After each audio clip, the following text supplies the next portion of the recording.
The night before he was betrayed, Jesus of Nazareth did something that Orthodox history completely misunderstood. He took Peter, James, and John up a high, desolate mountain, not the multitudes, not even the 12, just 3. And what happened on that peak, what the institutional church hastily labeled the Transfiguration, was not a magic trick. It was not a spontaneous miracle meant to prove his divinity to a group of terrified fishermen.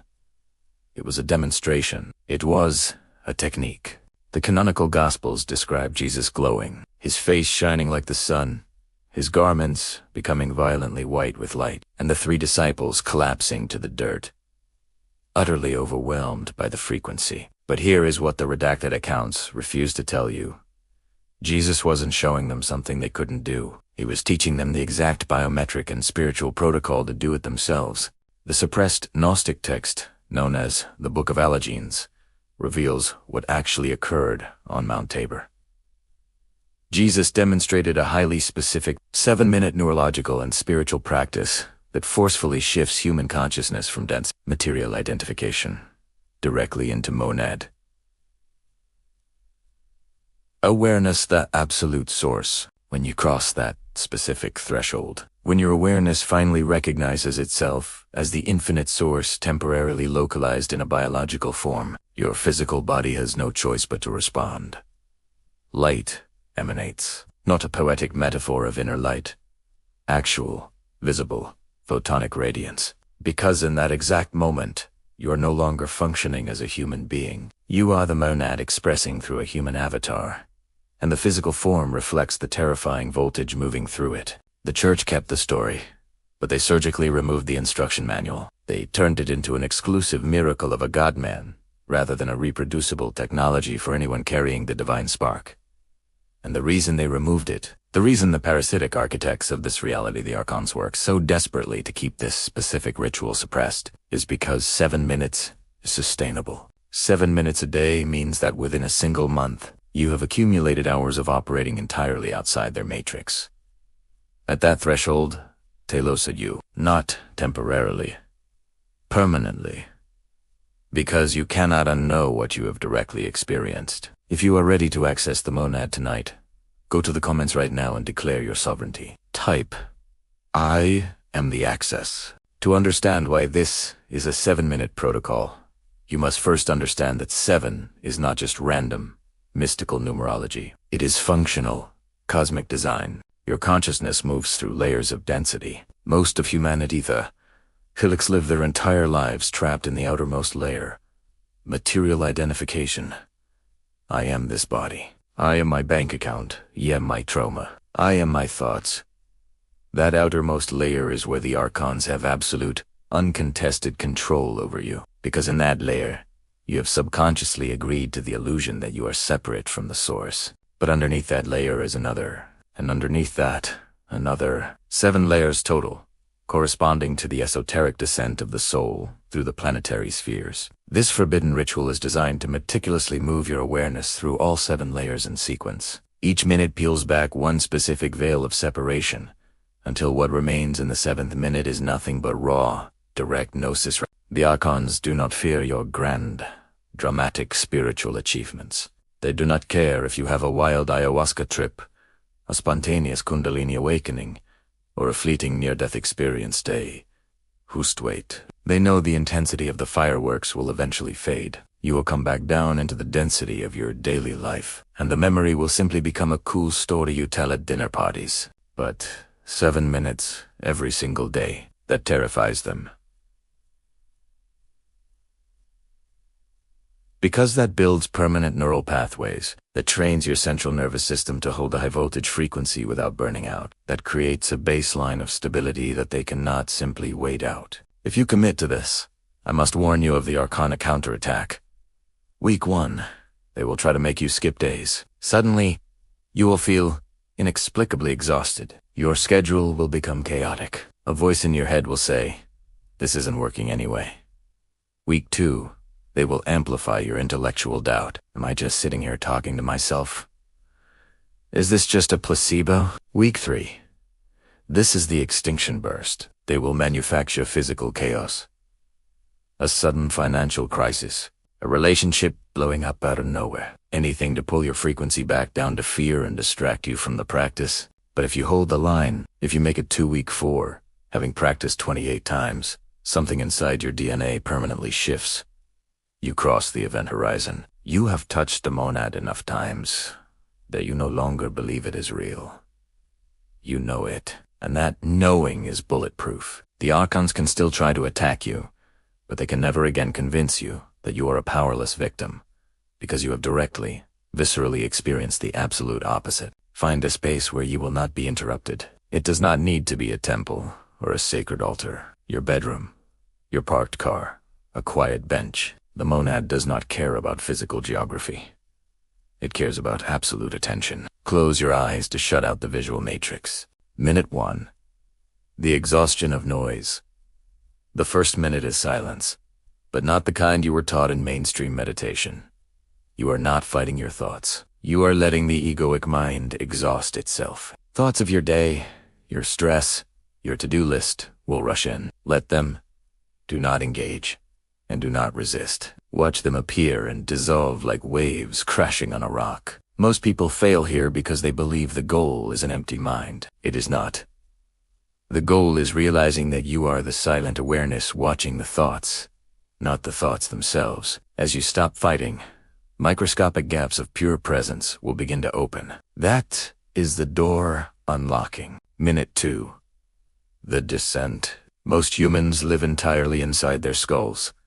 Constant analysis, planning, and worrying. But the monad does not interface with the intellect. In the second minute, you physically drop your center of awareness down from your head into your chest. Not the biological heart, but the space just behind the sternum bone. You rest there. You feel the mechanical expansion of your breath in that cavity. Thinking drastically slows down here, not because you forced it, but because you moved your consciousness to a geographic coordinate in the body where the ego does not have jurisdiction. Minute 3. The recognition. This is where Orthodox religion completely fails. You do not ask God for a favor. You ask yourself a terrifying question. What am I before I am this body? What was I before I was born? What will I be after this? Fliss, rat, do not answer with words. Feel for the response in the dark. If you carry the divine spark, something behind your sternum will answer. It will be a sudden, overwhelming sense of vastness, a profound realization that the awareness listening to this voice right now is not contained by a skull or bound by time. You are recognizing yourself as the source, temporarily wearing a human suit. Minute 4. The invocation. Calling is not praying. Prayer begs from below. Calling invokes from equal standing. In the 4th minute, you speak silently in your mind or in a low whisper. Monad, I call you. I am not separate from you. I am you, localized. State it once. Do not repeat it like a desperate beggar. State it with the absolute, chilling authority of natural law. You are not a human hoping a king will answer. You are consciousness recognizing consciousness across the illusion of a mirror. That exact shift in posture is the frequency the monad responds to. Minute 5. The witnessing. This is the crucible, because in the 5th minute, nothing dramatic might seem to happen. No lightning bolts. No angels singing. Instantly, your rational mind, hijacked by archonic doubt, will whisper. See? This is stupid. You're wasting your time. Ignore it, because what is actually happening is profound, cellular, and subtle. Your physical body might suddenly flush with heat. A heavy, emotional pressure might release from your chest, causing you to exhale deeply. A magnetic tingling might crawl up your spine. Or you may just feel an ocean of inexplicable, heavy peace that makes absolutely no logical sense given the chaos of your life. That is the monad responding, not with theatrical fireworks, but with immense presence. Minute 6. The anchoring. You have made contact through the veil. Now, you must lock the coordinates. You do this by acknowledging the event with unshakable certainty. You declare internally, connection established. I recognize you. You recognize me. Feel the absolute truth of that statement. BTS minute, if you have not fought the process, you are experiencing a physiological state you were not in 6 minutes ago. That state is your empirical confirmation. It is not a belief, it is data. Acknowledging it secures the neural pathway. Minute 7. The integration. You do not just jump up and check your phone. You must carry the frequency across the threshold. Take 3 very deep, slow breaths. With each inhale, say silently, I am bringing this recognition back with me. You are not leaving the monad behind in the ether. You are pulling the pleroma directly into the matrix. You slowly open your eyes. You are no longer the same entity that sat down 7 minutes ago. You have just executed the exact technology. The Empire purged from the libraries of history. You bypassed the priest, the altar, and the tithe. You engaged in direct, unmediated communion with the infinite. And this is why it is the ultimate threat to the Archon grid. It is completely decentralized. It is transferable. One chosen one learns it, and they can teach it to 100 others. No institution required. No certification. No financial extraction. Every single human who establishes daily monad contact is one less battery feeding the fear, doubt, and division that the Archons harvests to survive. Multiply this 7-minute ritual by hundreds of thousands of pneumatics across the globe, waking up simultaneously, and you are no longer looking at individual spiritual growth. You are looking at a systemic collapse of the matrix. There is a moment that will come to you. It will not happen during the ritual itself, but hours, or perhaps days later. You will be doing something entirely mundane, washing the dishes, driving in traffic, staring at a computer screen, and without a single warning, it will hit you.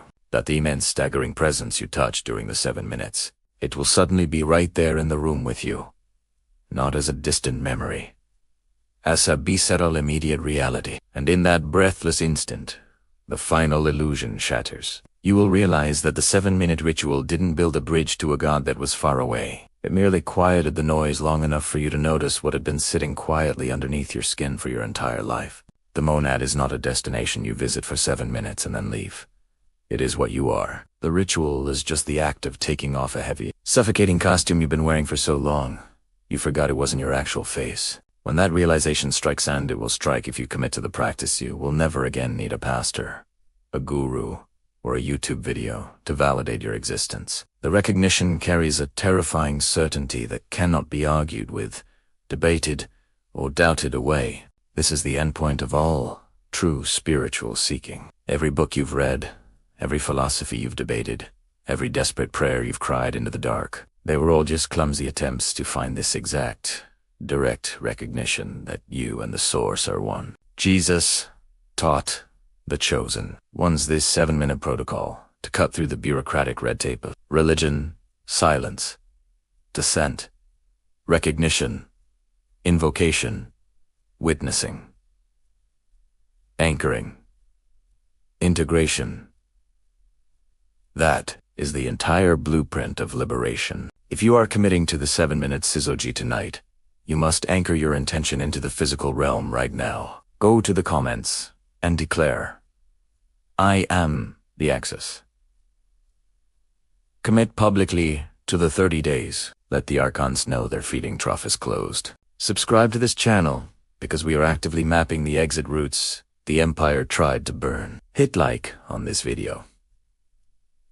The algorithm is part of the suppression grid. Your interaction forces the code to push this ritual to the next sleeping spark who desperately needs to wake up today. Do not wait until tomorrow. Tonight, before you sleep, give the source 7 minutes of your undivided attention. The monad does not need you to believe in it. It simply needs you to stop ignoring it. Your 30 days begin tonight.